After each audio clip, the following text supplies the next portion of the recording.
Hello, and welcome to the How to Exit podcast, where we introduce you to a world of small to medium business acquisitions and mergers. We interview business owners, industry leaders, authors, mentors, and other influencers with the sole intent to share with you what it looks like to buy or sell a business. Let's get rolling.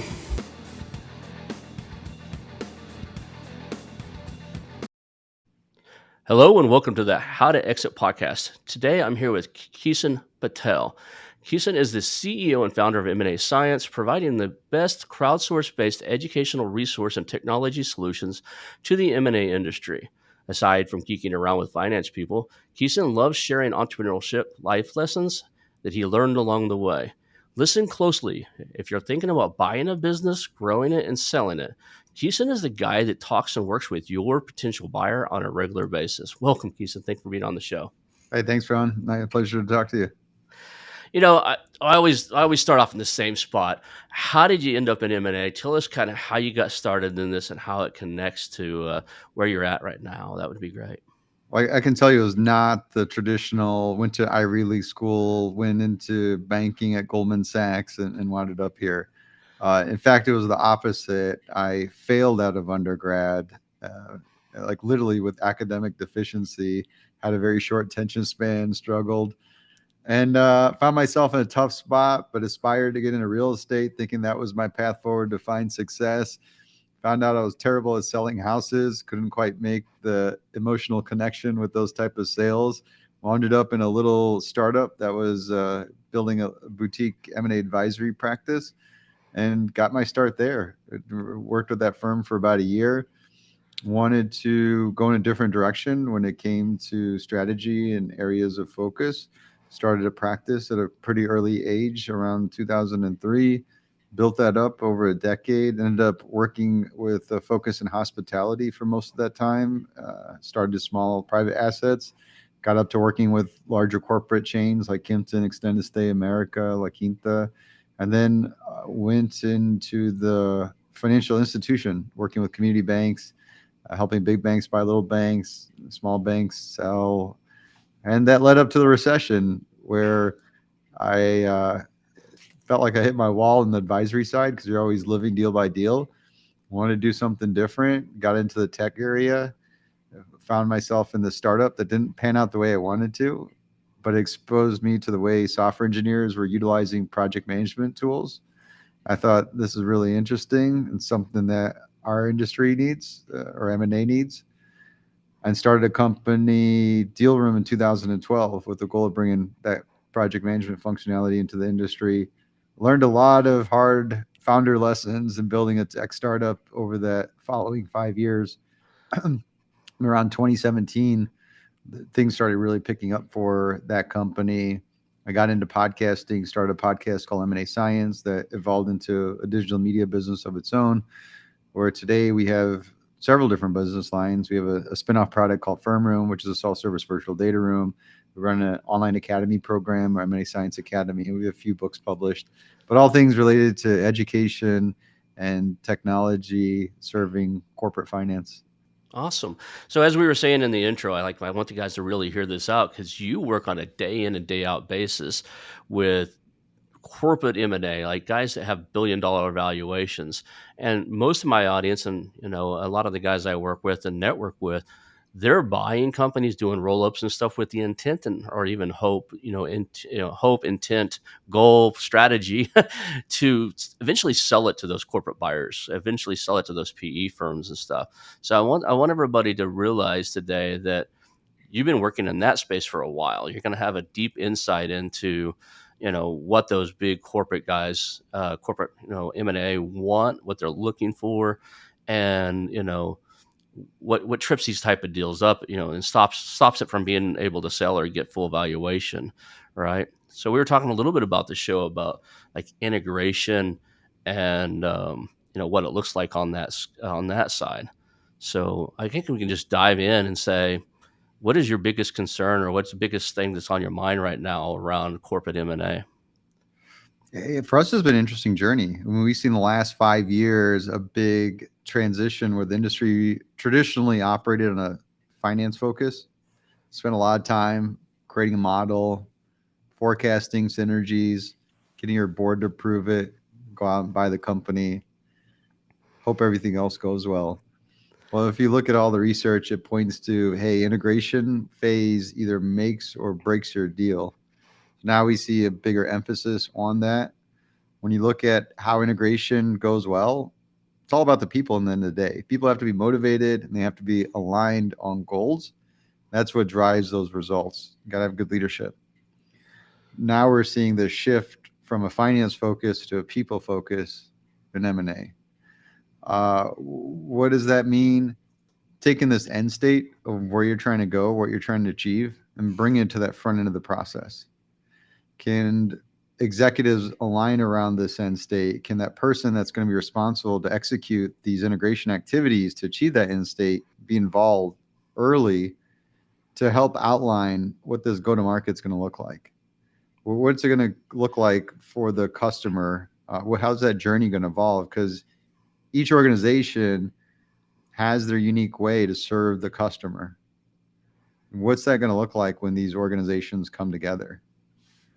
And then as you take that outline and move forward through a diligence process, you want to create a work stream that runs in parallel to your diligence to be able to plan on how you're going to integrate these companies together. And it should be an iterative process that as you learn about the company you're acquiring through a series of diligence, that you can update your integration plan accordingly as you learn about risks and opportunities.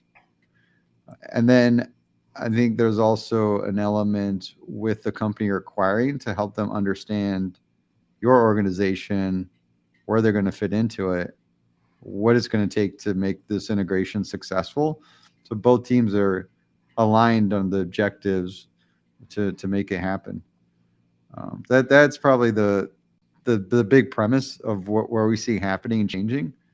I think for me, what's on top of mind specifically within that is that go to market integration, because each company has a unique way of going to market and bringing that together. It seems like that's the fail point. When you model out synergies, we're going to acquire this company, and you can't just buy a company expecting it to make money and things are going to be fine and dandy. Not in this market. It's a hyper competitive market. You have to do things to create value on top of that. And that's how you're going to get that valuation number for a successful exit. So with that, there's obvious cost synergies. If we don't need two CFOs, two accounting functions, two support functions, we can combine them. Likely, you're going to eliminate some roles and systems, and that's going to allow you to capture it. Pretty straightforward. People tend to go right after that. It's the revenue synergies that get really complicated because your go-to-market motion is across functions, and getting that alignment to come together is where things go awry. I think that's one of the more difficult parts. And I think even for myself, I've reached out to some of the best in industry, and they still have a lot of uncertainty that, hey, we're still learning this. We're still trying different things and figuring it out. So I think for myself, the big top of the mind area is understanding this go-to-market integration, really trying to synthesize some learnings and see what kind of adjustments can be made to capture more value, make M&A more successful. There's entire libraries or sections of libraries on change management, and it's due to the fact that people resist change. So when two companies, one acquires the other, they merge or they come together. In any sense, there's change for the customer. So integration, I can see the go-to-market strategy, and in the side of that conversation, you mentioned what are the customer's expectations. Those customers have a built-in set of expectations, the way they've been treated, they expect to be treated, the quality of the product, everything else. So I can see and how they're marketed too, like what the message is and everything else. So that whole go-to-market strategy.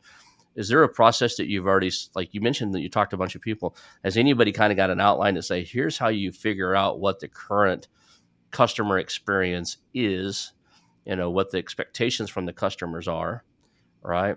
And then, how do they align or how do they overlap and where's the gaps? Is there anybody out there doing that?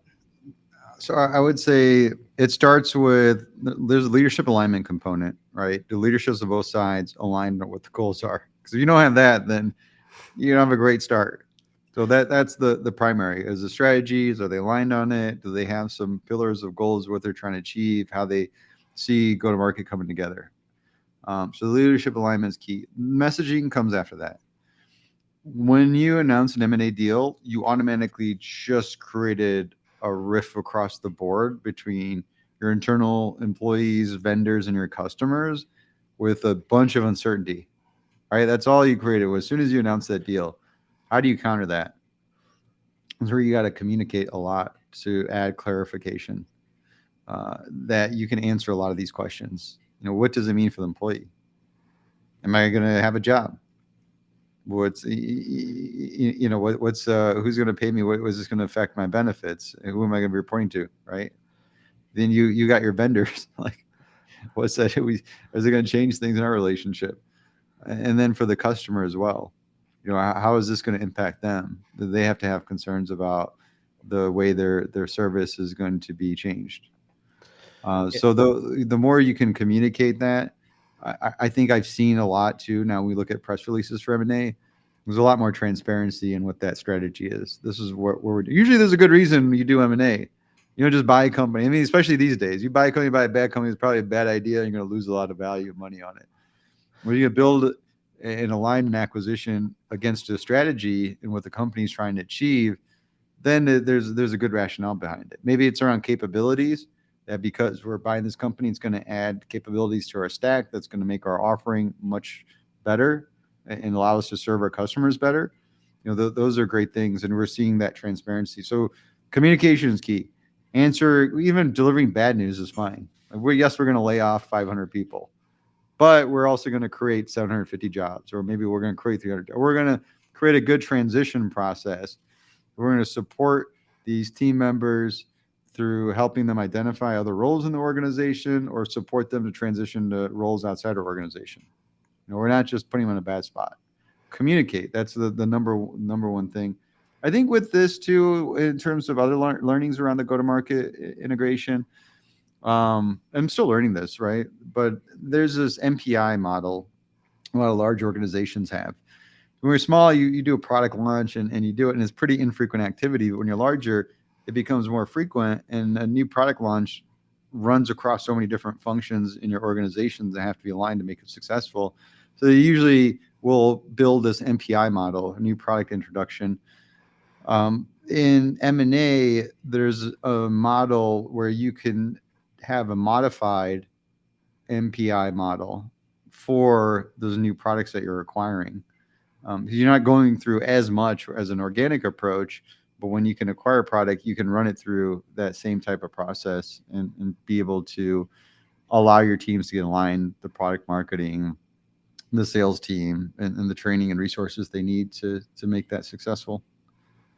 So sometimes there's some problems out there in the world where nobody's got it solved yet, and that's because it's just extremely, complicated and it's not an easy solution.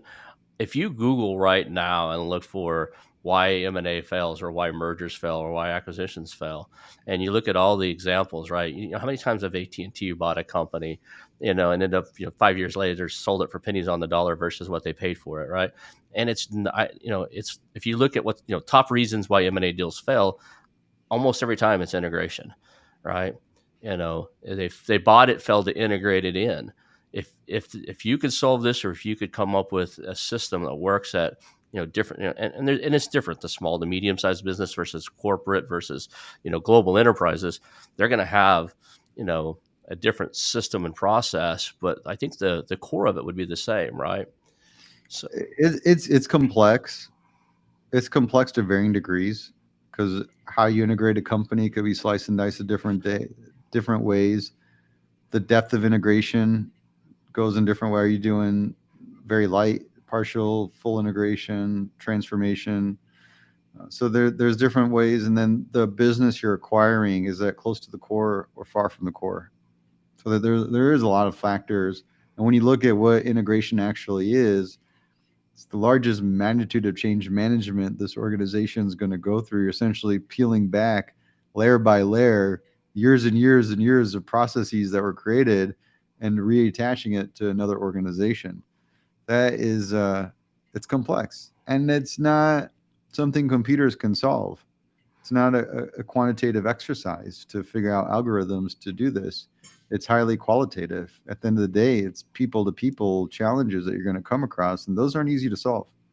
It's interesting. Somebody asked me, why did you get out of computers and go into marketing and stuff? I was like, computers are logical. They're very 0 and 1. If there's a problem on the computer, it's usually the idiot that programmed it or the idiot on the side of the keyboard. It's rarely like the computer itself or the hardware, unless there's a hardware design flaw. But I'm just saying humans are absolutely intriguing. And what you're dealing with inside of this integration is the entire scope of human psychology, right? Resistance to change, fear and uncertainty, doubt, all that stuff comes into play. Like, everything from and all the way down to the customers. The employees need to know that there's a potential future, there's an upside at the new company. There's, you know, there's a lot of communication that needs to be done inside of that to create excitement and remove that fear, uncertainty, and doubt. I think people try to do that, but do less of it on the customer side of it. You see companies all the time that one acquires the other, and they make the big announcement, but there's nothing else, right? My wife worked as one of the trainer, and people over at DirecTV when AT&T bought it, and nothing went like there was an announcement that AT&T bought them, but it just kind of like looked like it was going to stay the same, right? The customers didn't see anything different, except for they kept getting features rolled back, like the 24/7 report, support went away. All this stuff started going away, and next thing I know, AT&T is like, "Well, this isn't working. I got to sell it off." So I think that was a failure in communication. I honestly think that, and you've been around this more than I have, so I'm putting this out there to get some feedback. Is like, are we on the right track? Communication is the key. Thorough, in-depth communication, set expectations, live up to those expectations through all time, every communication channel you can open. Is that one of the factors here that would help solve this problem? Or Oh, big time. That's a huge is having a good communication strategy. Usually you have a con department you'd work with for the corporate side, and then you'd want to make sure they're getting inputs from the right stakeholders across that whole timeline of them going through the process. it looks like it'd almost be easier nowadays with all the social media and like people put their feelings out online constantly.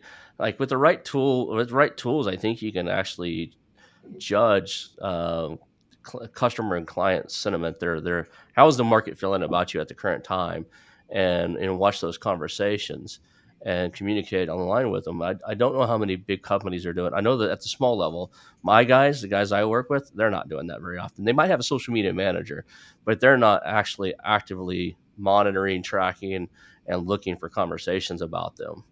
So Yeah, you don't see that too much. I mean, just corporate social media tends not to be overly sophisticated to begin with. it's like send a bunch of data out and don't listen to anything they say about it. That's the gut feeling I've got from the big guys, like the top corporate guys, is content, content, content, content, but not a whole lot on interacting and listening as to what's being said, on the content. What are the comments like? What are the you know um, what's the consumer feeling about this, like this change or this thing. And then we talked about, if you that's the consumer side of it, right? A lot of people there is that brand loyalty. People are going to just stick with something until they are so mad they need to switch. But your vendors and everything, you buy two companies buy each other, and they're manufacturing or merged together, and they're manufacturing similar items. Those suppliers have to be concerned. Does the other guy supply? I don't have the other guy as a supplier. Do they get a better deal? All right. Um, like I still think everything here inside of business, and it intrigues me because I think everything in life has to come down with conversations. I often to say that everything you have now, everything you ever want to have in the future, everything you've ever had in the past, all comes down to conversations you've either had, avoided having, or probably should have. Like what separates the difference between you and I, and God forbid a bad example because of his recent history, but like Donald Trump, is who we're talking to and what we're talking about, right? I'm talking to small, medium businesses about buying, auto mechanic shops and pest control companies and all kinds of stuff. You're talking to corporate guys about, you know, corporate deals and stuff, and he's out there trying to build new golf courses and taking, and $1 billion transactions. So it all comes down to communication. So where do they start? I mean, Yeah, I mean, when we think about where things go wrong, it does fall back to communication. We've seen the stories before. You sell a company, and then after you sell the company, you're watching it get destroyed. Next thing you know, you're looking back and seeing a sinking ship on fire and have a lot of regrets on the transaction, because it is, you, especially as a founder, you worked with this team. They're like family, and you want to see them in a good spot. And that's why you almost need to make that part of your exit strategy. Is the primary goal purely the capital, or is it also to take care of people? That needs to be part of it. I think the big thing.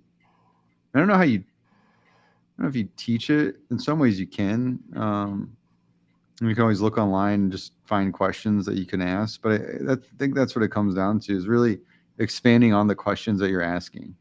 If you're owning a business and you get approached by a buyer, a lot of times we, by default, have our perspective in what we're looking to get out of the deal: capital gain, getting that check at closing. Um, what other factors, right? A lot of times we don't get into what's going to be my role after this deal's done. Are they going to want me to stick around for a transition period? Do they not want me around at all? And we don't really clarify that. Or if I am, they're going to put a retention model where maybe they build an earnout into this deal, and now I'm part of this for another 2 to 4 years, 5 years, who knows? And what is that going to look like? My title is going to be different. I'm not going to be CEO anymore. What's the reporting structure, governance going to look like? What kind of autonomy do I have? Because that's probably not going to be as much as I currently have. And we don't really ask those questions. We don't discuss those things. I think there's just other things that you have to shift that framing to the buyer's perspective and really understand. And it helps you understand the value of your business better too. A lot of times we misconstrued what the value of the business is. It's not you go get an appraisal and here's the value of your business. That absolutely is not the case. The value is based on the buyer's perception, based on what the buyer believes your company's worth. And it's different buyer to buyer. If you got a PE firm and it's purely based on your financial performance and past performance, great. They're probably going to construe some kind of multiplier on a formula, and that's where they determine your value.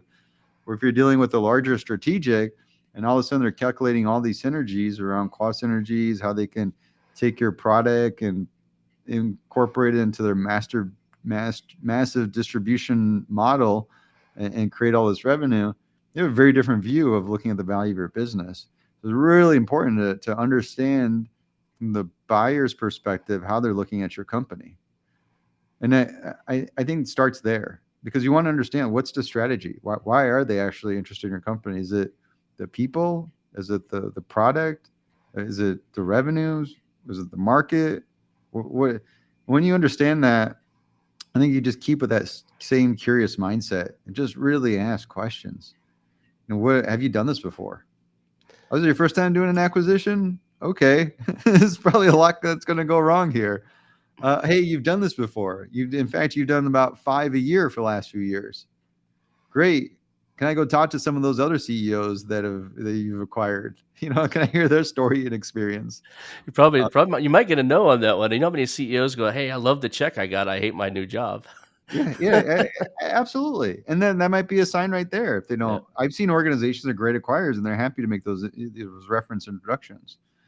But I think that's just digging into it, like asking how well thought out. Okay, great. Here's your strategy. How are you going to do that? How are you actually going to execute? I mean, you understand the why you're interested, what it is that you're interested about it, but how are you actually going to do it? Now, how are you going to approach integrating the companies together? What's that going to look like? What I'm hearing here is there's a commonality, like in the space that we operating in, and the people that I work with operating in, kind of small to medium enterprises. That I'll leave it at that because that's a pretty broad spectrum. Rapport is key, right? Those business sellers want to know that the business is in safe pair of hands. I call it before the board, right? Once there's a board of directors in place, it becomes a little bit more about numbers and performance and other stuff. if you're buying a business that's still owned by the original founders or the founders family, and you're dealing with one or two people, usually there's a lot to do with, you know, brand, like loyalty, legacy, I guess is the word I'm looking for. Legacy, how well, safe pair of hands for the customers, safe pair of hands for the employees.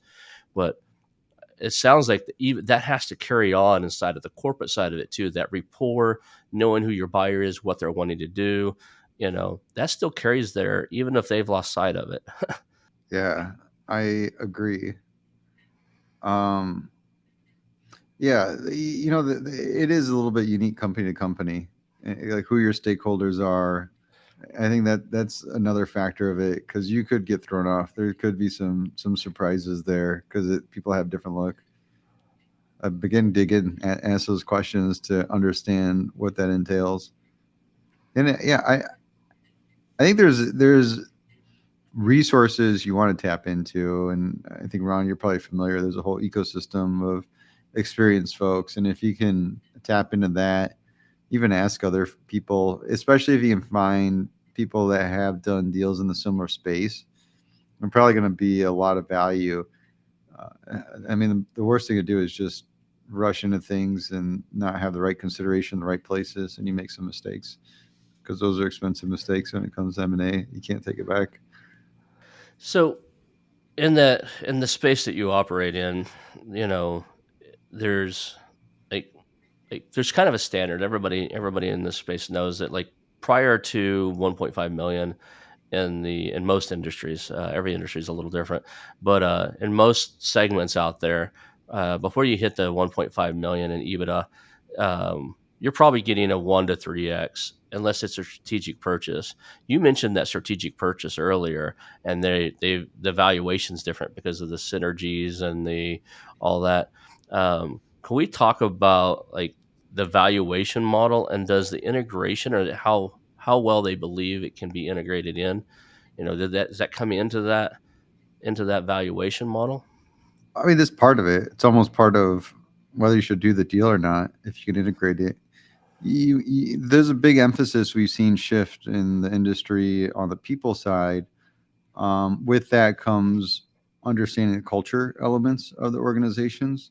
Because we've seen some of these fabled deals that Daimler Chrysler, German company buying the iconic American manufacturer, and there's a lot of cultural rifts and why that was a difficult time for those employees of the companies.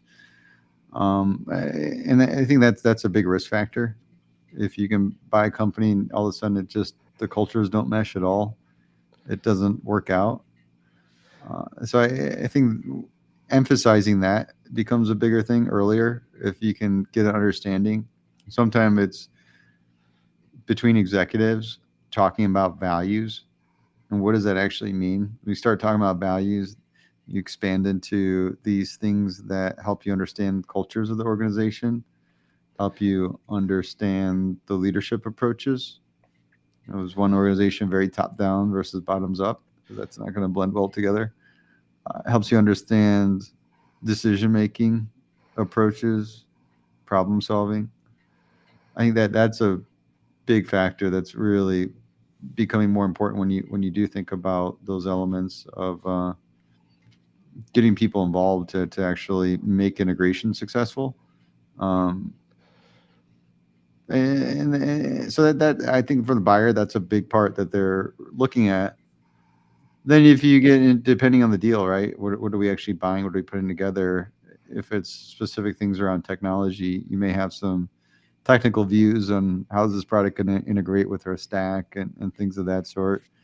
Um, yeah, I mean, I think there is a good amount of consideration because you don't want to buy a company where you plan to integrate them, you can't integrate them.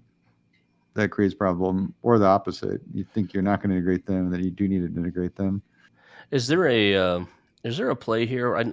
We talk to exit advisors all the time on this show, and one of the things they'll say is, when business owners come to them and they want a certain number, they recommend that they work for the next couple of years, 2 to 3 years, to get their books right, get the revenue up, do all these different steps to maximize that valuation. I honestly think they're missing a piece if they're not looking at their culture, right? If they look at like where's my culture now and the environment now and what the customer's expectations now are, and who are my maybe top five acquisitions targets, people, the top 5 to 10 people that would consider buying me, and what is their culture like, and where are the gaps? I think there's something to be played. If you're going to spend 2 to 3 years prepping yourself for maximum valuation, and you don't deal with your corporate culture, I think you're making a big mistake. I just seen a deal bust in the due diligence process. I was just kind of advising, jumping in on certain conversations and helping the guy, through private channels. And the reason he backed out of the entire deal was after talking to some of the other key executives, the CEO manages by screaming, stomping his feet, and throwing a fit. Right? I mean, this guy is kind of very brass, but that's the culture. People there expect to be yelled at when they don't get something done, and the new buyer's like, I don't know how to manage like that. The CEO swears that the guys won't do it if he doesn't do it, and I was like, that's because, in my response to my friend who was in this deal, that's just, it's just like kids. If you train them, and if you yell at your kids every day, they won't do anything until they're yelled at. Right? If your employees expect that, they're waiting for it. They're kind of expecting that. That's the people that you hired that stuck around and tolerated that, that's the culture you created, right? So I think culture is critical here. I think that, and the environment, I think you can shape that towards those buyers. As we're doing, we're about to kick off another roll up. We're tossing two different ideas up as in what industry, but the number one thing we got to look at is who are our top 10 people would buy us, and what are their cultures like, what are their environments are. So as we buy these different companies, how do we adapt them, shape them, and kind of fit that mold, right? We do that on IT and all this other stuff. If we know all the guys in this space use Agile, and they use, God forbid, QuickBooks or whatever other accounting system, as we're doing our integrations, we move to those systems because that's, the top 10 people that might buy us. We're going to have to change it anyway. Some percentage of the people that we're working with already, that we're buying or acquiring or rolling in, use that, right? So why not pick something that's most aligned with our potential suitors? I think the culture has to be done there too. What's your? If I was going to sell a company in 2 to 3 years, there's those little things of cleaning up ops and books and stuff. But I would start courting some of those potential acquirers. I mean, a lot of these large corporations will have a department called corporate development that's responsible for inorganic growth activities, which majority entails acquisitions. And that's their job, is to know the market, know when opportunities may arise for their organization. But to even make that introduction and saying, hey, I see what you got, your company's there, and wanted you to just to know about us. A lot of times you can even just talk about informal, wanted you to know about what we do, but even explore potential partnerships. I got that. That might be a good place to start, but at least get those early conversations to learn about their and they do. Corp dev knows it's not a short tail process to acquire a company. That could be long tail. I talked to one that spent 10 years to court a company to finally acquire them, and I've heard even longer. But so they know, and we've got it even in our space. I got the corp dev folks of potential companies that acquire us. They check in once a year. They want to know how we're growing, what's that looking like, what's shaping, and the timing's right. Yeah, we may make something happen. So Yeah, if I was I would start courting, and there's a different model of selling, right? You either go very strategic, you take this approach. At some point, it's nice to get an advisor that's experienced with this. And if you get to a point when you want to be very proactive and create a competitive auction process, then you could go through a selection process to hire an investment bank to help drive that kind of process. But if you really want to spend the time to understand culture and that real how these organizations were fit, especially if you're prioritizing taking care of your people for long-term succession, then it makes sense to do that. If it's just objectively trying to get the highest price, then hire the best bank to do that. It kind of depends on your priorities. But if I'm playing the long game, I would start courting some of these buyers earlier. it's done more than than most people want to publicize. I worked in the tech industry before I came to Oklahoma. I got into real estate and doing what I'm doing now in the mergers and acquisition space. One of the tech companies that I work for, we switched CEOs, and the CEO that came on was eventually he was an executive from the company that eventually bought us. And hindsight shows that they invested in the company. We needed a new CEO. Like they invested significantly in our technology, like one of our core seed investors, right? We needed a new CEO. One of their executives stepped down, came over, implied, got the job as our CEO, and within a year and a half, you know, they bought that company. I had left to go get my MBA at that point, but they bought the company, and then that gentleman, and I won't say names here, but that gentleman ended up being the CEO of the big, huge tech company that's been around for dozens and dozens of years. Right? He's since then stepped down and owns a venture capital company now. But the point is that slow tail integration. I think that was brilliant in the fact that the company was kind of pre-integrated in, right? The CEO for over a year and a half was from that culture, grew up in that culture that the acquirer had their eyes on us, and we needed somebody. They just basically sent somebody over, is what it looked like to me. Maybe that's not true. Maybe he really quit, became the CEO, and then they wanted him back, so they bought the company for $370 million. But 365 or whatever it was. But I honestly think it's done a lot more than people think. Is that slower integration? It's like, okay, we're probably going to sell to these guys. We need this role. They have somebody. Let's bring them in. Let them run it. Change the culture. Change the systems, processes. Make it integrate in, and then maybe they'll offer a better offer. Is Was that just a one off, or has that happened more than I've seen? So say that one more time. Like, I asked if that have you seen that before? I guess is a better question. Have you seen that before where um, like big tech company or big company has one of their executives running a company that they intend on acquiring within a year or two?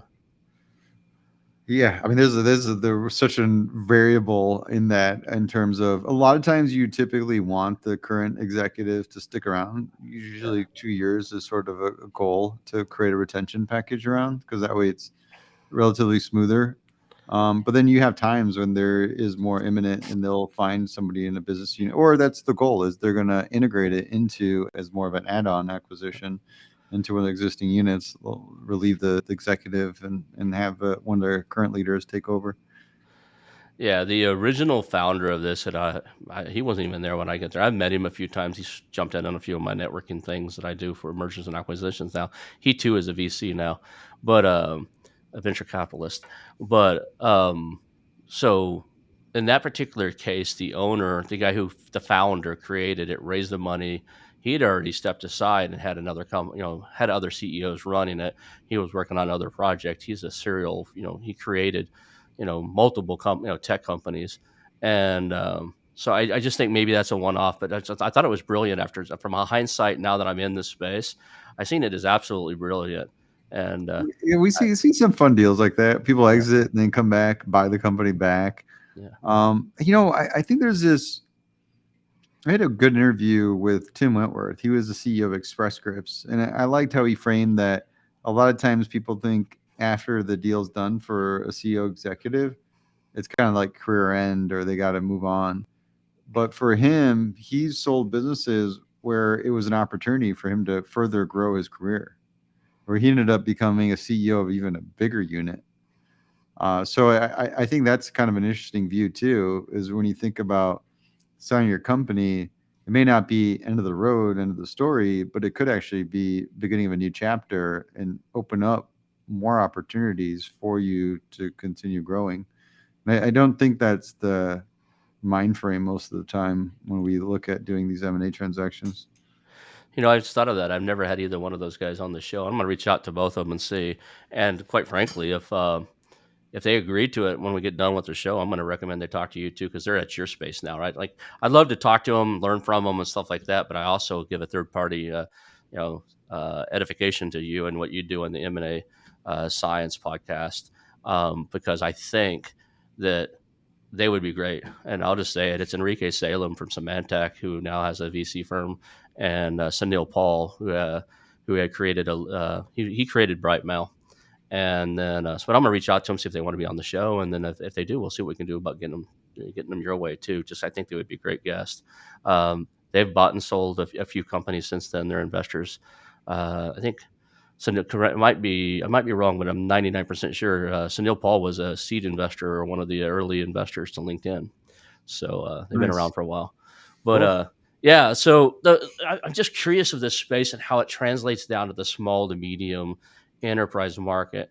A lot of times, our guys are just trying to get a deal done, I think there's some foresight to be had by looking at it and going, how do I grow this into what fits in that mid market space, right, to the next level up. If you talk to anybody in the small to medium, their objective, their goal is to cross that line and get the higher multiple, right? You know as well as I do, there's tiers. You operate at a certain level of revenue. Your tiers are your multiple or your evaluation is going to be one level, and if you get above that, you start attracting the big corporate guys. You start attracting strategic purchasers and stuff, and you can get a multiple that's a multiple of the last one, right? So you can get 1 to 3x for most businesses. Below this, you can start getting 5, 6, 7, 10, 11, 12. I think there's some industries out there doing 18 to 20x, not unheard of on EBITDA. But I think there's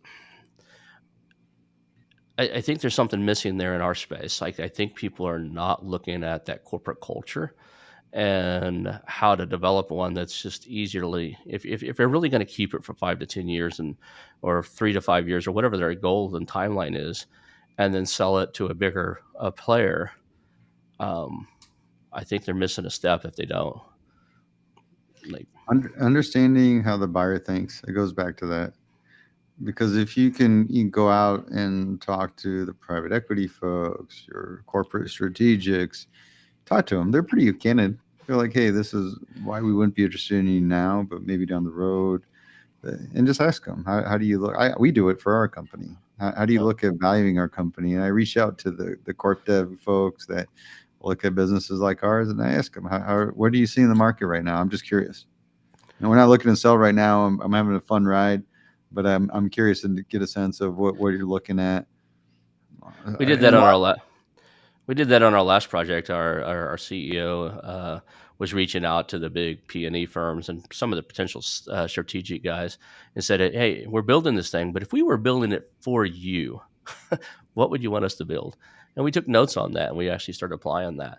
And so I think there's a lot of synergies all the way up the food chain, right? Whether you're buying, I think it kind of drops off if you're buying the local laundry mat or you know, some. I think if you're below 7 figures, if you're buying something small, you're probably going to be an owner operator for a while.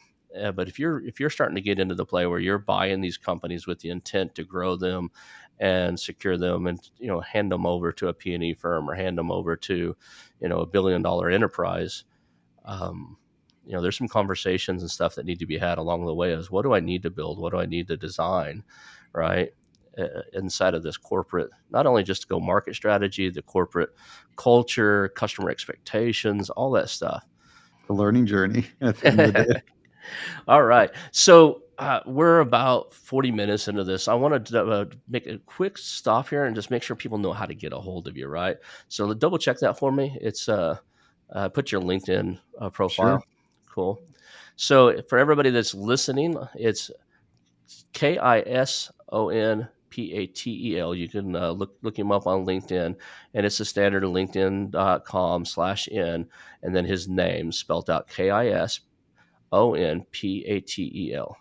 Kison Patel. That'll be in the show notes. That'll be in the description of the show, and you'll be able to reach out to him. Is there any other way you'd like people to contact you, or is LinkedIn your preferred? Yeah, I'm mainly on there. I'm not on a lot of other social media. Yeah, cool.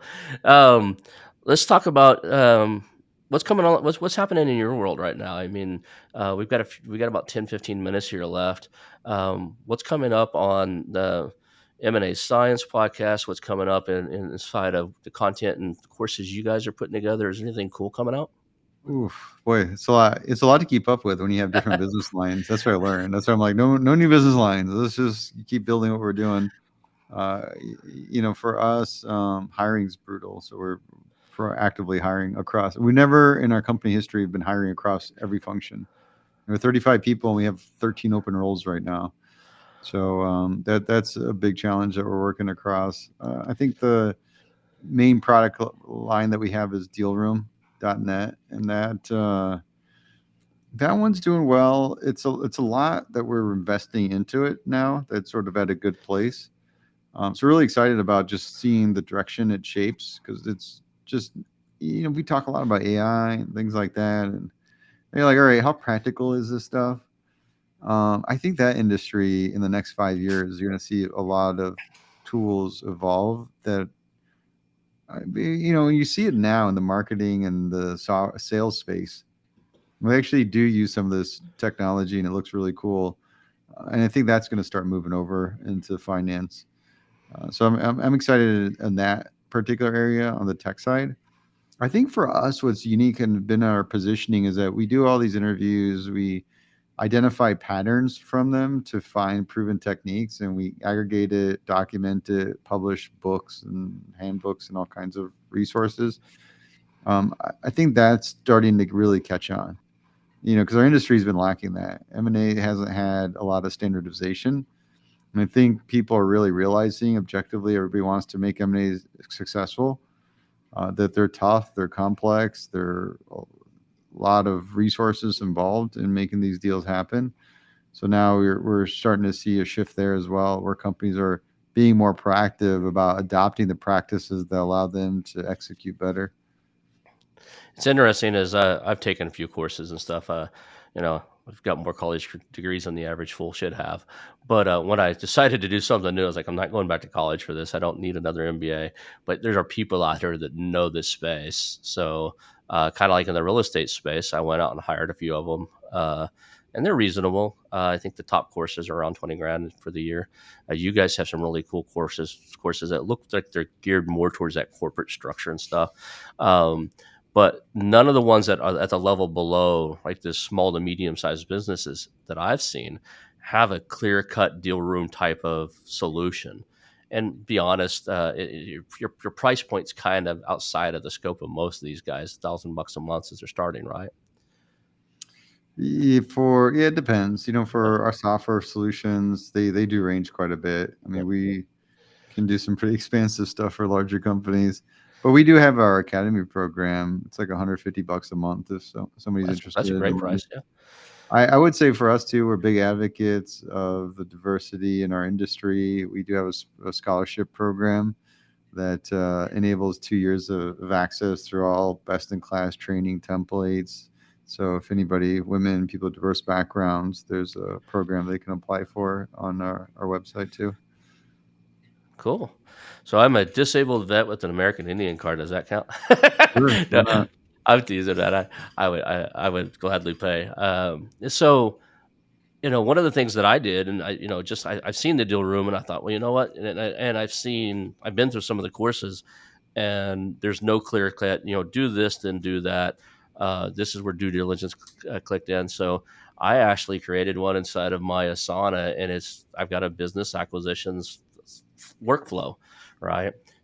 Generate the leads, build rapport, start asking questions about financials, like all the way through there. Well, okay, now it's time to look at cultural. I actually have cultural on there, cultural, legal, financial due diligence. Submit the letters of, I have it step by step through there, and I'm, from looking at your website, I was like, I built something that was very crudely, kind of what you guys, built out on the bigger scale. So, but it's missing. I think it's really missing inside of the that small business acquisition space. I've heard people coming out of these courses going, okay, but what do I do next? And I was like, well, you just grab the reins and run. I guess it's like, it's kind of what I do. Hire a good attorney. Like start there. So, um, So one of the questions I love to ask is if somebody's just now, you just mentioned your corporate sponsorship and that type of stuff. If somebody's just getting started out in this space and they want to get into mergers and acquisitions, maybe they're in college, maybe they're not, but this is the space that kind of intrigues them. What's your advice to those individuals? Like, where do they start? Well, there's more than just the investment banking roles. I feel like you could always find like a little boutique bank that may not have such high pedigree requirements. Um, but then there's a lot of these roles outside of that. There's the corporate side, there's private equity. There's a lot on the back end. We talked about integration a lot in this interview, that there's more of those project management skills are required for that type of activity. So I would expand the scope and just look at these different areas. A lot of the consultants are hungry to hire and have entry level roles to get into. There's a legal side. There's a lot of different little niche providers that serve into the M&A space. But I would widen the scope and just see what kind of opportunities are in there, because once you can get in, then it becomes a lot easier to move around. It's awesome. So pick a spot, get in, and start getting some experience is what I heard. Did I misinterpret that at all? No, that's absolutely. Cool. And then the other one I would say is, with everything going on in the M&A space, all the opportunity that's out there in front of, I mean, so many of these businesses, they just must change hands, and that's at all levels, right? Um, you know, they just in the next 10 to 15 years, there's just a huge opportunity in this space. What excites you inside of M&A? Like, what are you really excited as to what's happening in the space? This space is just a massive opportunity to make improvements. This thing is really behind times in a lot of ways. So for us, it's fun. It's just everywhere you go, there's a lot of opportunities, and I can foresee myself spending a good significant amount of time just continuing to identify areas that we can build solutions, go to market with various products. So that's what excites me about the space. It's just wide open for disruptions, improvements, enhancements, all kinds of things are there. And I don't think it's going away. When we look at what's driving M&A today, it it's not just the typical things like we're just trying to grow revenue, market share. There's a lot of companies that their biggest threats are these little up and coming startups that can come and totally disrupt their business. So for them, when you think of these large, and remember the exact stats of, hey, 20 years ago, here's the Fortune 500 companies, what percentage exists today? But nobody wants to go out. Nobody wants to be the blockbuster, Kodak type of company. Um, Right. so that's where these acquisitions are driving that you essentially need to disrupt yourself. And what better way to do it than through an acquisition? Can you? But it's hard. It's really, really hard. Those transformative acquisitions where you're buying a company to really disrupt your business lines, it's a way to stay relevant. When I see that continuing, and you look at the good acquirers, that's what they're doing. They're constantly disrupting their business lines, adding on the capabilities, really trying to stay relevant as possible. And they're the ones that are going to come out ahead. I got it. So we're at the top of the hour, and I hate we could go on. You and I could go on for quite a while here. I really enjoy this conversation and stuff. Is there any what's one big takeaway? If you could leave the audience with one, like if all they remembered is one thing from this conversation, what would you want that to be? Be dumb. A lot of times we enter our conversations with people, interactions with a lot of things in our mind, like where we want to take the conversation, what points we want to get out there. If you can get rid of all of that, if you can get to this point where you can assume what you know is wrong or that you know nothing, and intently listen so that you can understand the other person's thinking, understand how they feel, why they feel that way, what their goals are, what their challenges are, and be able to align yourself around those goals and challenges, you'll find yourself in a better spot. When you take the time to listen first, then people tend to reciprocate and they'll listen to you, and you end up progressing things a lot better and faster. So beat them. Well, I really appreciate you being on the show, and if I honestly, I'm looking forward to watching you and see what you do, because if you can solve that integration issue and actually create a system inside a DealRoom or inside of one of your other tools out there that helps companies even improve a slight bit of integration and become more successful in that, I think you'll be parking your jet right beside Elon Musk and tormenting companies like Twitter, like he's doing. Right? I just think there's something there. It's a huge problem to solve, and if anybody's got the tools and the team around to do it, I think you've got a better shot than most. So I appreciate having you on the show. I'm looking forward to seeing what you do. And maybe in a year or so we can actually swing back, or maybe shorter. I don't know, swing back around and see how that's going and what you guys got, and see what impact's going on inside of that integration space. So thank you. Hey, thanks for the kind words and enjoy the conversation, Ron. All right, I'm going to end the show now. Thank you guys, everybody, for watching, and we're going to end this. This is the show. Have a great day. Hang on just for a second. Hey, it's your host, Ronald Skelton. I want to thank you personally for watching the show today and invite you to call our new hotline, 918-641-4150. That's 918-641-4150. Call us and tell us about our show, ask questions, suggest guests, or even tell me about a business you have for sale, and we'll reach back out to you. Again, that number is 918-641-4150. Call our hotline, leave us some information. Thank you. The Investors and Entrepreneurs Professional Mastermind. The Investors and Entrepreneurs Professional Mastermind combines the traditional peer-to-peer mastermind introduced first in Napoleon Hill's famous book, Think and Grow Rich, with accountability partnering, where your peers help you ensure that you set goals, take actions, and get results. If you want to scale, blow past roadblocks, and achieve success faster than you might think is possible, I suggest you take a visit over to TIEPM.com. That's TIEPM.com and check out the Investors and Entrepreneurs Professional Mastermind.